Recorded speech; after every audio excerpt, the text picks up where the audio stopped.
The Los Angeles Chargers are building something that the rest of the AFC is not ready for. 11 wins last season, Justin Herbert still in his prime, and now one of the most creative offensive minds in football walks through the door. Mike McDaniel did not come here to play it safe. This is the same coach who turned Miami into the #1 total offense in the league back in 2023.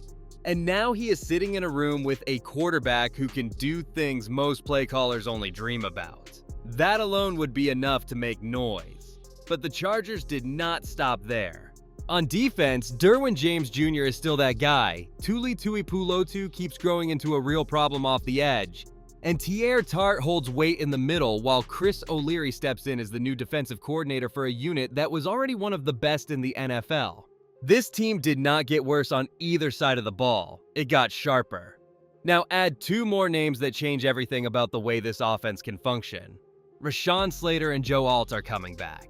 Two franchise-level tackles returning to protect Justin Herbert, giving McDaniel the kind of bookends most coordinators spend years trying to find.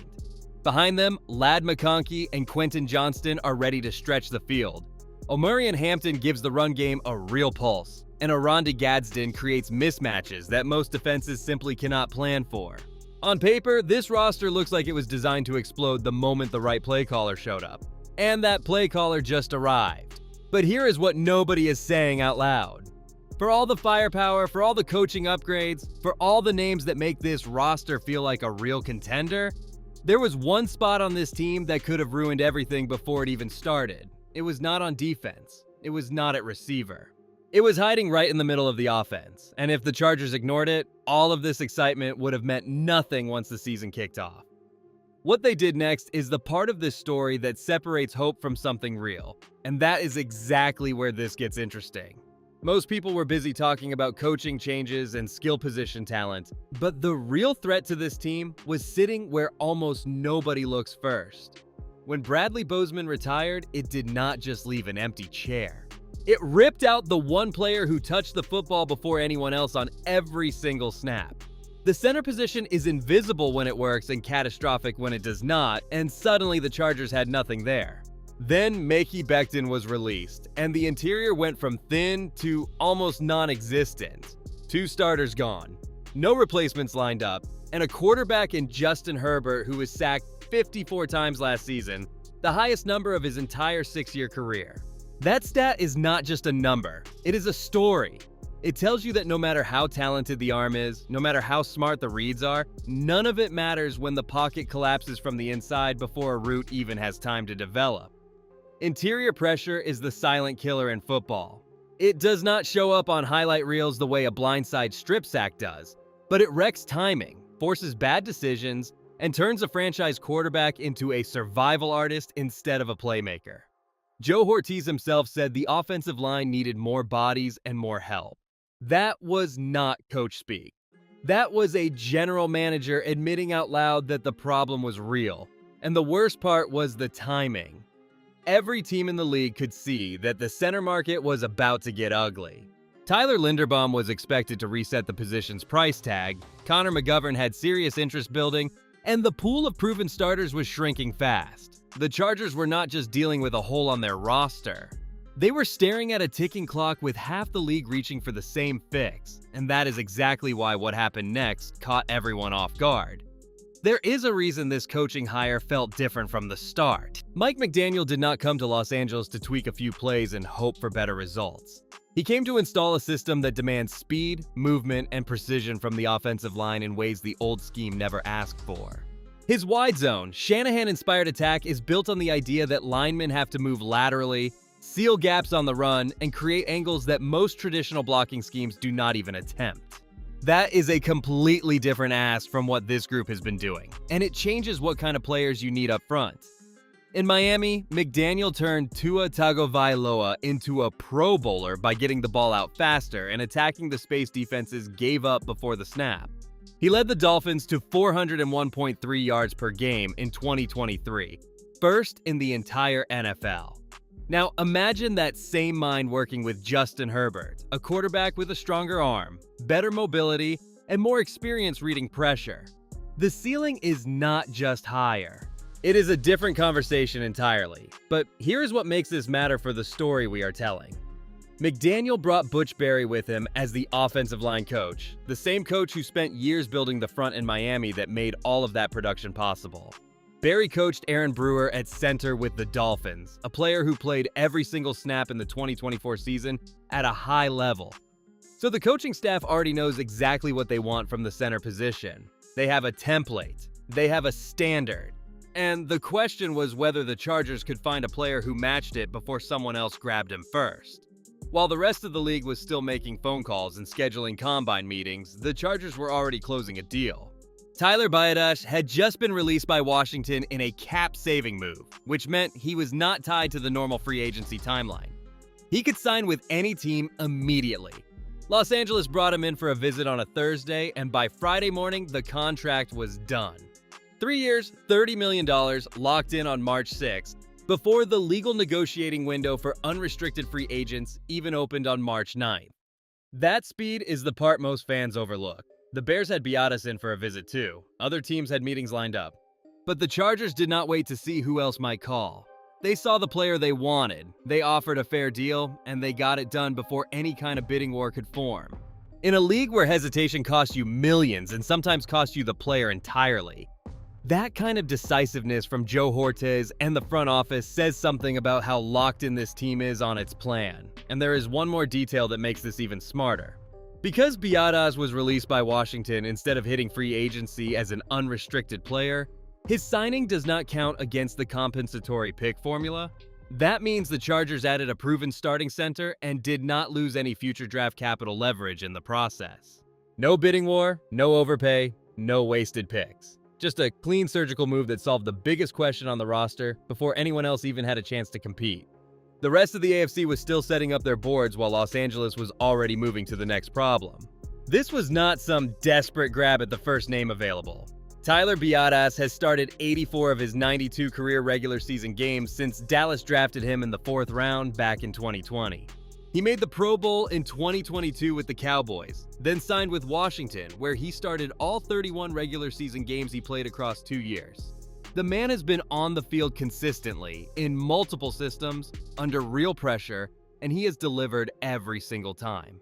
The numbers tell the same story his tape does. Over his 2 seasons with the Commanders, Pro Football Focus credited him with over 900 snaps each year, only 4 sacks allowed, and 0 quarterback hits allowed. His career pass blocking efficiency sits at 98.0 according to PFF. He graded above average in both zone and gap run blocking schemes and finished as the 11th ranked center out of 40 qualifiers in the 2025 season. These are not numbers you find on a backup or a stopgap. These are numbers that belong to a legitimate starter who protects his quarterback and does his job cleanly week after week.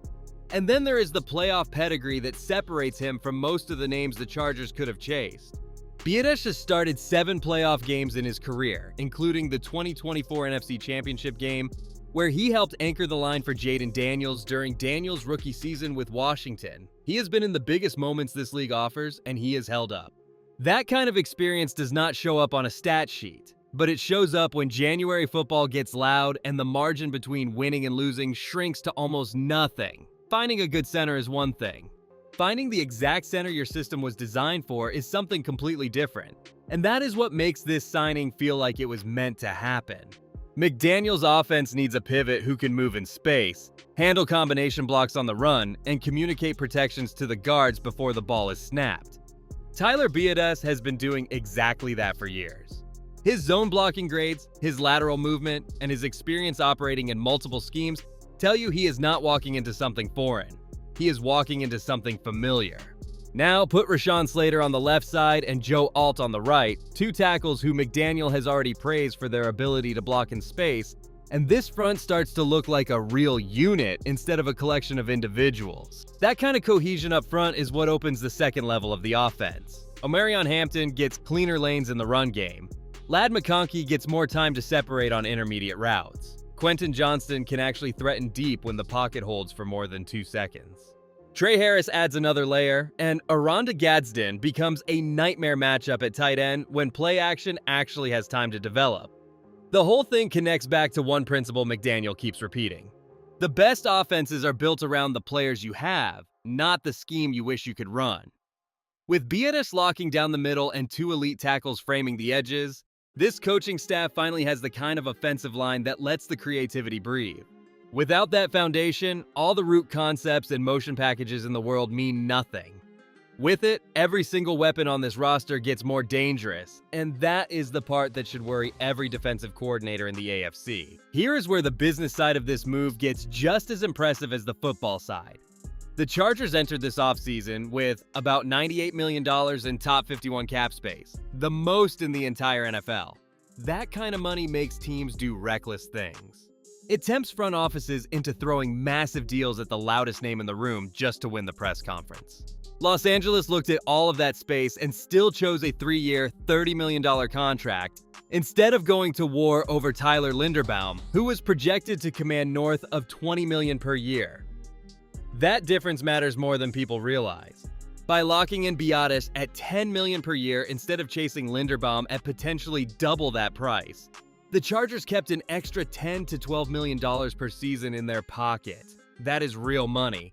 That is the difference between addressing one position and addressing three. With Khalil Mack and Odafe Oweh still on the free agent market, with Zion Johnson potentially needing a new deal, and with the 22nd overall pick in the draft still on the table, every dollar the front office saved here becomes a weapon somewhere else on the roster. And that is the part that reveals how this front office actually thinks. They did not chase the biggest headline of March. They chased the smartest path through the entire offseason. When a team with nearly $100 million in cap space still chooses discipline over noise, it tells you the plan goes deeper than one signing. Joe Ortiz said before the offseason that the Chargers would be responsible and clinical in their approach, and this deal is proof that those were not empty words. The spending is controlled, the fit is precise, and the flexibility is still there to keep building. Take a step back and look at everything the Chargers have done in the span of a few weeks. They hired Mike McDaniel to completely reimagine the offense. They brought in Chris O'Leary to keep the defense elite. They secured Tyler Biadasz before the rest of the league could even start negotiating.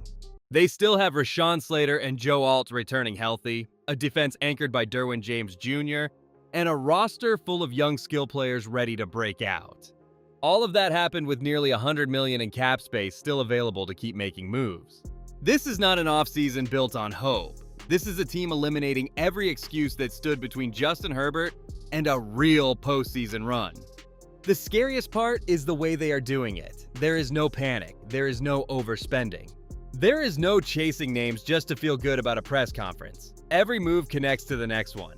Biadasz gives the line stability. The line gives Herbert time. The time gives McDaniel's system a chance to actually work. And when that system works, players like Ladd McConkey, Quentin Johnston, Omarion Hampton, and Oronda Gadsden become problems that defenses cannot solve with one game plan. It is a chain reaction, and the Chargers just lit the first spark. So when people ask what changed in Los Angeles this offseason, the answer is not one name or one deal. The answer is that this franchise stopped treating potential like it was enough and started acting like a team that believes the window is wide open right now. That is the shift the rest of the conference needs to respect. Because once a team with this much talent starts moving with this much purpose, it stops being a story about what could happen and becomes a warning about what is coming. And if you are in the AFC, that should keep you up at night.